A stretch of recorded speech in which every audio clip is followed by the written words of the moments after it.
A couple of times she even gets the whip for her father, but she never actually does anything bad to me. I swear I see her smiling while she watches. Sylvie tries to convince me to fight back, but that would be a death sentence. If I fight back, or even worse, if I shift, I'm certain I'd be dead. Sylvie keeps telling me everything will change when I shift. She keeps saying, "You are a daughter of the moon goddess, and you are her warrior." She is frustrated that I submit instead of fighting back. She is angry at me for keeping her a secret. She says doing so is making her weaker. Okay, Sylvie, a couple of problems with all of this. I try to tell her for the millionth time after we plop in. First, I have no idea when I'm going to be able to let you help me to shift. I'm up and working every day from 5 a.m. until after midnight. Secondly, if the Alpha finds out I'm talking to someone in my head, he might think I've gone nuts and he will banish me. Or maybe just skip banishing me and straight out kill me. Lastly, I'm a slave, not a warrior. I am not even an Omega. Talia, you are not just a warrior. You are a child, the moon goddess. She is your mother. Okay, I don't know when I can let you help, but at the first opportunity I will take it, Sylvie. I promise. This seems to satisfy her. We keep having the same argument about werewolves all being children of Moon Goddess versus being an actual child of the Moon Goddess. She doesn't understand the difference. I think she believes the Moon Goddess is my mom, like, in the literal sense of the word mother. Every day I'm completely exhausted by the time I get back to my room. It's an even longer day if I'm visited by Alpha Edward. Sylvie has been the best friend I could ask for, even if she is frustrated and getting weak. She is always supporting me and pushing me to not give up. I feel guilty that I can't support her in return.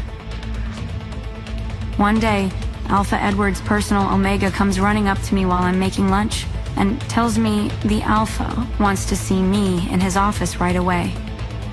I drop what I'm doing and hurry to his office. I knock on the door quietly in case he's busy. Come in! He calls from inside. I pull open the door and peek inside. You called for me, Alpha? I asked as quietly as possible. The easiest way to get away from him is to use as few words and ask as few questions as possible. Don't just stand there, come in. He snarls. I rush inside and close the door behind me. I stay as close to the door as possible in case I need to make a run for it. Talia, we have a delegation coming from the Dark Howlers pack next week. 20 wolves in total. All of the ranked members, their mates, the heads of their security and guards, and security detail for all of them. If all goes well, we'll be forming a pact with them. They must be treated with the utmost respect and courtesy.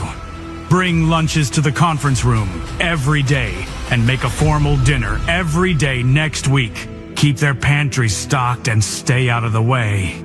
Got it? I look up from under my hat, still keeping my face low enough that he can't see my eyes. Yes, even after almost 2 months, he still hasn't noticed that I have purple eyes. Or if he has, he hasn't pointed it out. He also hasn't said anything about my silver hair, which is just fine with me. Yes, sir. Everyone will be here on Monday, except for the Alpha, who's coming Tuesday. We'll be having a party after dinner to welcome him. Make sure there is enough food for the party. Give George the information for the additional food you need to make. Do you understand? Yes, sir. Good. We need to keep the Alpha happy. If not, I won't hesitate to let him harm you. Do you understand? He stands up with his hands on the desk, looking very intimidating. Yes, sir. Now get out of my sight. He points to the door behind me. I scramble out of the room as fast as possible to find George. George is in charge of ordering supplies for the pack house. He should be in his office right now. My mind is already churning through the special foods to make, and the groceries I need for them. I also need extra supplies for the guest suite pantries. I wonder what kind of foods the Dark Howlers pack likes. Dark Howlers is the largest pack in the northern region, with my pack, Red Moon, being the second largest. Alpha Edward says Dark Howlers is vicious and strict. Most of their pack has served in the military at one point or another. They employ dark magicians and witches to help them keep power over neighboring packs. I wonder if they're going to bring any dark witches here. I hope not. I also hear their Alpha expels pack members who fail training tests because he doesn't want weak wolves in his pack. A guy I don't want to cross paths with. I get to George's office and knock on the door. I can hear noises coming from inside, but he doesn't answer. I knock a little louder. What the hell? He has to know I'm here. He knows my scent. Just tell me to come in already. I don't like this guy, Talia. He's creepy. He stares at you. Well, we don't have a choice but to work with him, Sylvie. He's the money. Fine, but let's make it quick. I knock again, more impatiently this time.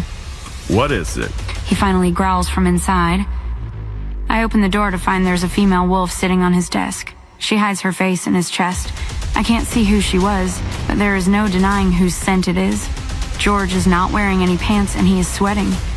Get the hell out, Talia. I'm busy here. I stand there wide-eyed, jaw slack for a moment. I can't be seeing this. George is having a fun time in his office with Luna Layla. Get out, Talia. He yells louder. I come to my senses and slam the door closed. I run back to the kitchen as fast as I can. I can feel the drip of sweat down my face. If anyone finds out what I just saw, I am finished. Sylvie thinks it's hilarious. She laughs in my head throughout lunch preparation.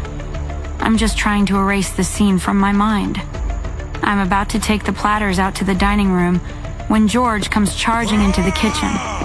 He makes a beeline for me and grabs me by the throat, pinning me against the wall. He hauls back his fist and punches me square in the face. The back of my head slams against the wall so hard I see stars. I can feel my nose snap as I slide down the wall with a groan. You didn't see anything. I can feel his claws extending into my neck, drawing blood. You understand, you little monster? I'm paralyzed with fear. I can't answer. I can't even nod. Suddenly, I feel like I'm falling backwards in my mind. I blink quickly a few times. It feels like I'm looking out of someone else's eyes. Let her go. The voice comes from me, but it isn't my voice. It's Sylvie. Her voice booms and sounds almost ethereal. The dishes on the counter shake as she growls deeply at George. I watch helplessly as my hands glow violet and grab George's wrists. As I grab him, his eyes widen in fear, and he starts howling in pain. A sizzling sound comes from where my hands connect with his skin. He quickly releases my neck, and we both fall to the ground. How are you doing this? What are you, Talia? I stand up, feeling much taller than my 5-foot-tall frame. Sylvie's voice booms from me. I am a warrior child of the moon goddess. And if you tell anyone what has happened here today, I will make you suffer. George scoots back on his backside away from me, wide-eyed, then clambers up and runs away as fast as he can. Suddenly, I come back into my normal state of mind, and I fall back to the ground, exhausted. My hands are no longer glowing, but they feel like they are on and full of static electricity. Sylvie, what was that? I couldn't help it. He was threatening you. Okay, but what was with the glowy purple burnt hands thing? That's not normal. Talia, we've been through this. You are a child of the moon goddess. You are special. There is more too, you will see, after we shift for the first time. Until then, I'm not strong enough to show you. Besides, it isn't like I hurt him badly. His wolf will heal him before he is back in his office. I do.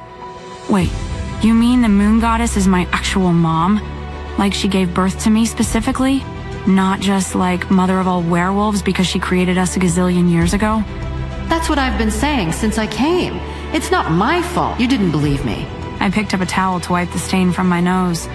Sylvie is already healing me from the break, but my face is going to be bruised for a couple of days. I pull my hat down low so no one can see the bruises, then pick up the first 2 platters and rush out to the dining room. Okay. Well, if you're able to do that to George, how come you can't do it to Alpha Edward or Marcy? Well, I think it happened one time before, but I wasn't fully in control then. I can't do it now because he's your alpha. I can't go against what he says. I can't attack your alpha or his daughter. I concede. I don't want to argue with her. I'm just trying to figure out the rules. I'm in uncharted territory here. I mean, it's cool territory, but I don't know what our limits are. Once all the platters are out, I make a list of all the extra supplies I need and put it in the box hanging outside George's office. That way, I don't have to face him again. I clean up the dining room after lunch and still have about 45 minutes until I have to start dinner. I decide to go to the stock room and put supplies on the pantry cart for later. As I work, I hear someone clear their throat behind me. I look up to find Marcy standing uncomfortably close to me. Can I help you with something, Marcy? I try to swallow the panic that instantly builds in my throat. Talia, I just wanted to say, when I'm in control of the pack, you won't be treated the way you are now. Marcy, please stop. I put my hands up and push lightly against her to get her to move, but she's stronger than me and doesn't budge.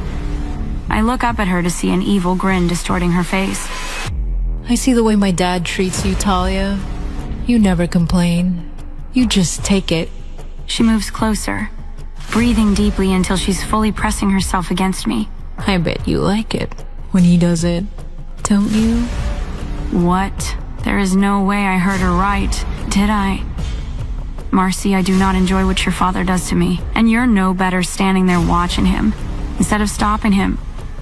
I can feel tears stinging the corners of my eyes as she slips an arm around my waist. I cannot believe this is happening right now. Don't lie to me, Talia. I do like men, but I can't deny your scent does something to me no man ever can. The way you beg before my father turns me on, it makes me crazy to think about what I'll do to you if I find you alone. I can't wait to get my hands on you. I want to hear you moan with pleasure when I'm with you. I want you on your knees so I can whip you instead of him.